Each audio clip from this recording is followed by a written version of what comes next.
Welcome to Crank Street's Let's Play the Stanley Parable. If you remember last time, we went completely against what the guy was saying, so... A soft wind blew outside and perhaps rain started, and if it did, it stopped shortly after. Stanley hoped that he would one day see weather. I'm just wondering if we should follow what he's saying. He seems to be saying something different now this time. Let's have a look.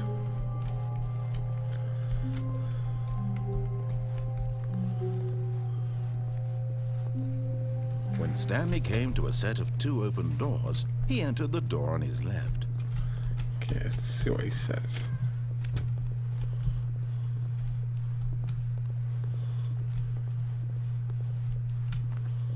Yet there was not a single person here either. Feeling a wave of disbelief, Stanley decided to go up to his boss's office, hoping he might find an answer there.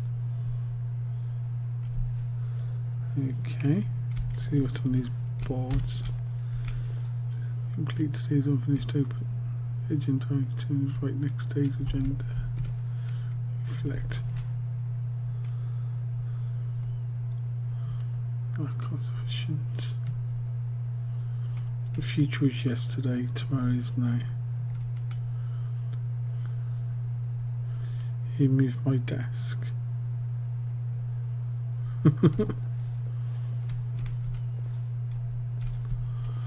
Number of slide. Later, which chart on the same slide show the same information. It's increasing grass per slide.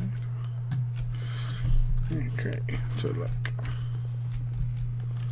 Oh, broom closet.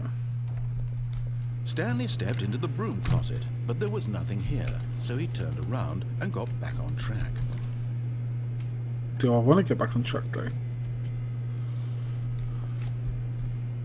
There was nothing here. No choice to make, no path to follow, just an empty broom closet. No reason to still be here. But there is though. It could be... It was baffling that Stanley was still just sitting in the broom closet. He wasn't even doing anything. At least if there was something to interact with, he'd be justified in some way. As it is, he's literally just standing there doing sweet FA. I think I'm getting him annoyed now. Are you really still in the broom closet? Standing around doing nothing? Yeah. Why? Please offer me some explanation here. I'm genuinely confused. Just to see what you say and annoyed again. Why not, You eh? don't realize there's no choice or anything in here, right?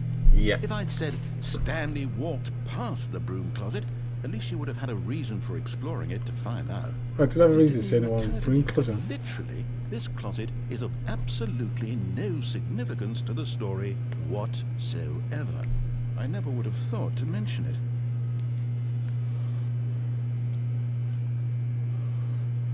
Maybe to you this is somehow its own branching path. Maybe when you go talk about this with your friend, you'll say, "Oh, did you get the broom closet ending? The broom closet ending was my favourite." I hope your friends find this concerning.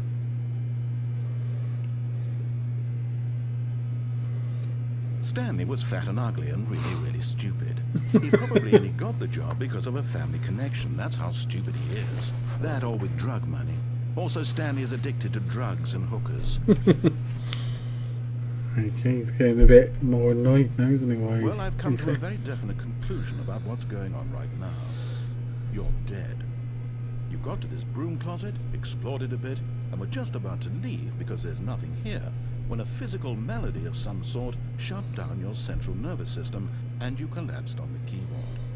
Well, in a situation like this, the responsible thing is to alert someone nearby so as to ensure that your body is taken care of before it begins to decompose. Hello? Anyone who happens to be nearby? The person at this computer is dead. He or she has fallen prey to any number of your countless human physiological vulnerabilities. It's indicative of the long-term sustainability of your species. Please remove their corpse from the area and instruct another human to take their place at the computer, making sure they understand basic first-person video game mechanics and filling them in on the history of narrative tropes in video gaming, so that the irony and insightful commentary of this game is not lost on them. All right, when you've done that, just step out into the hallway. I wonder if he's going to say anything else.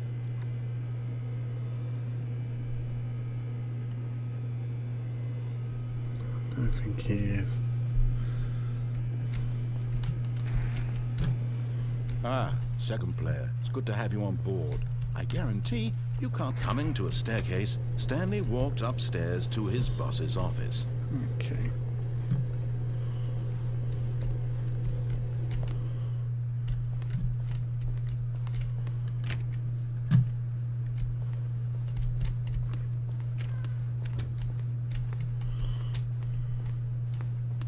Stepping into his manager's office, Stanley was once again stunned to discover not an indication of any human life. Shocked, unraveled, Stanley wondered in disbelief who orchestrated this. What dark secret was being held from him?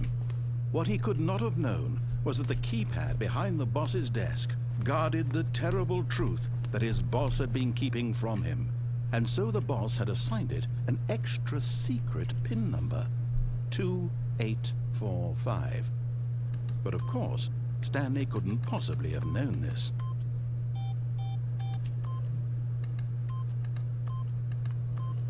Yet incredibly, by simply pushing random buttons on the keypad, Stanley happened to input the correct code by sheer luck.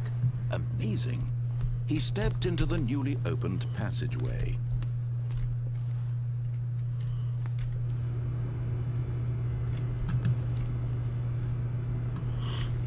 Okay.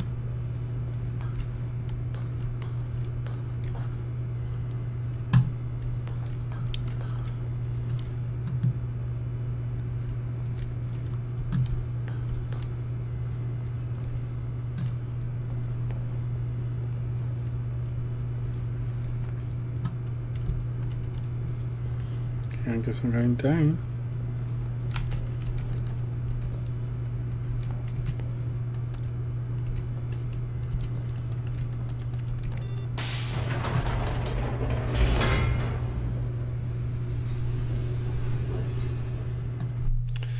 Yeah, I haven't got a clue where we're going. Let's have a look.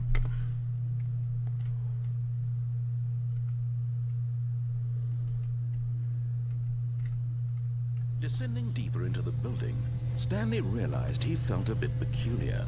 It was a stirring of emotion in his chest, as though he felt more free to think for himself, to question the nature of his job. Why did he feel this now, when for years it had never occurred to him? This question would not go unanswered for long.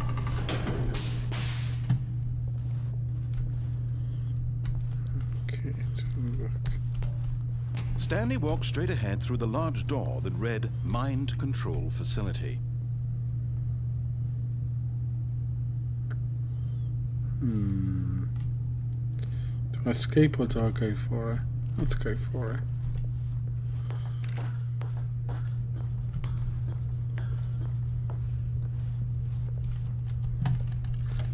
The lights rose on an enormous room packed with television screens. What horrible secret did this place hold? Stanley thought to himself. Did he have the strength to find out?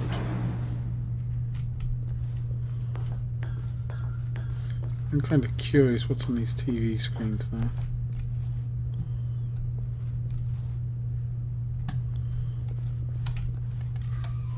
Now the monitors jumped to life, their true nature revealed.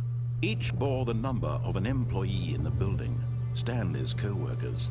The lives of so many individuals reduced to images on a screen, and Stanley, one of them, eternally monitored in this place where freedom meant nothing.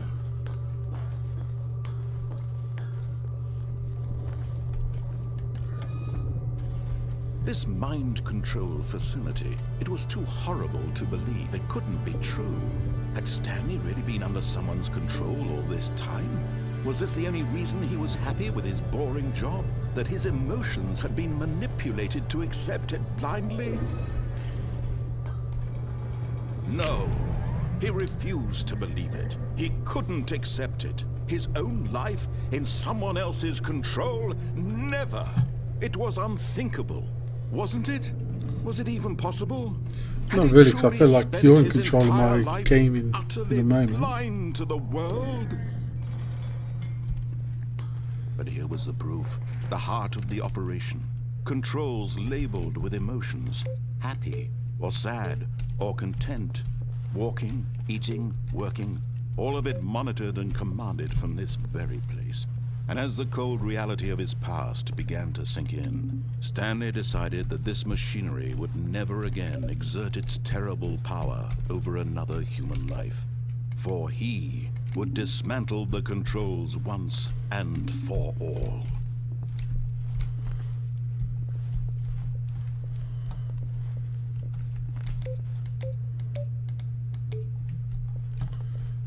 Yeah, I don't do...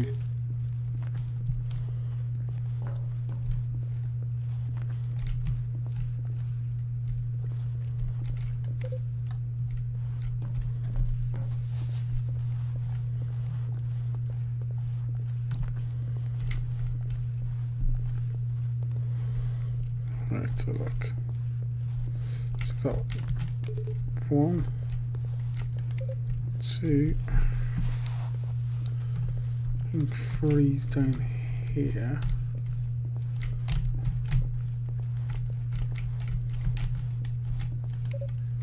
Three.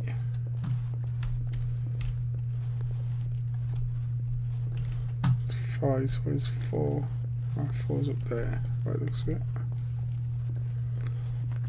Let's go up here.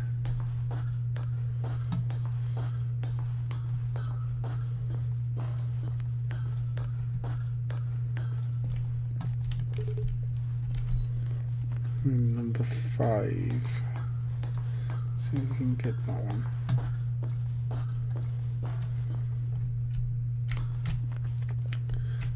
Okay. That's 3.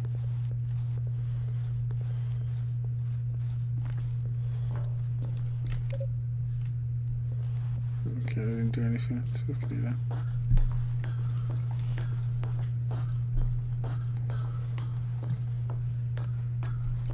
And when at last he found the source of the room's power...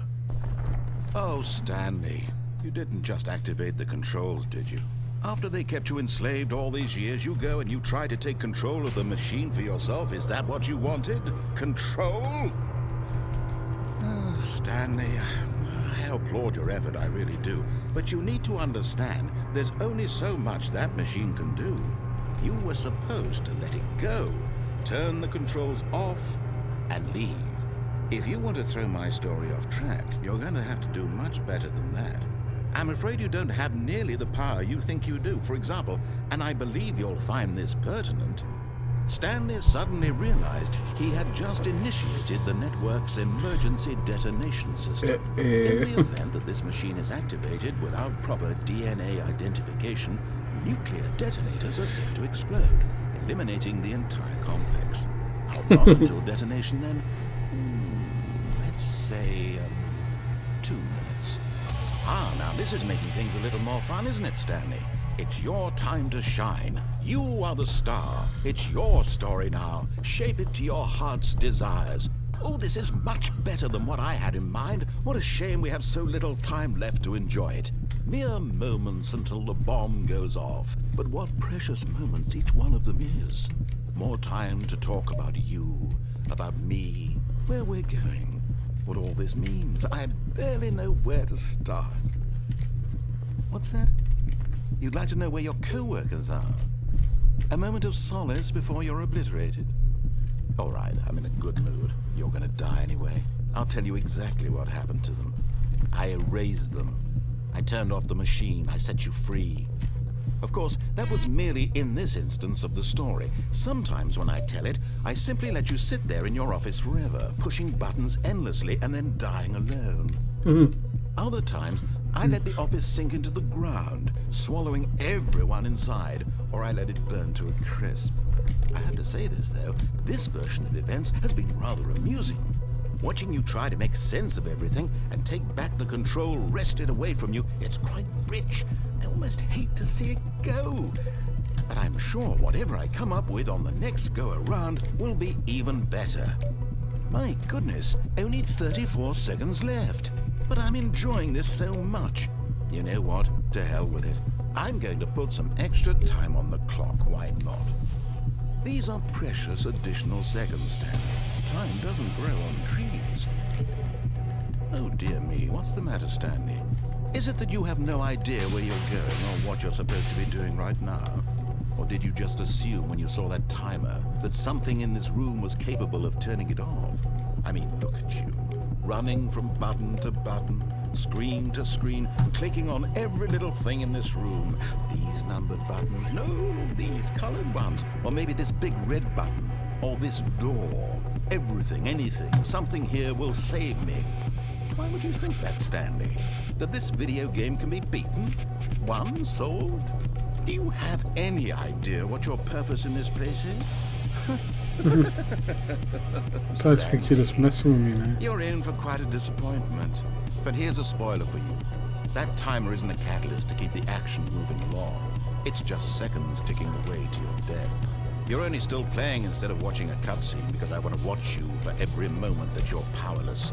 To see you made humble. This is not a challenge. It's a tragedy. You wanted to control this world, that's fine. But I'm going to destroy it first, so you can't. Take a look at the clock, Stanley. That's 30 seconds you have left to struggle. 30 seconds until a big boom and then nothing. No ending here, just you being blown to pieces. Will you cling desperately to your frail life, or will you let it go peacefully?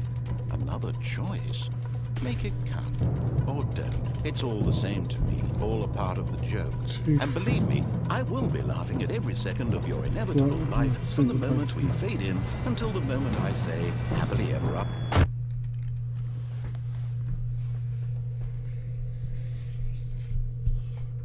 Okay, I guess that's the end of that.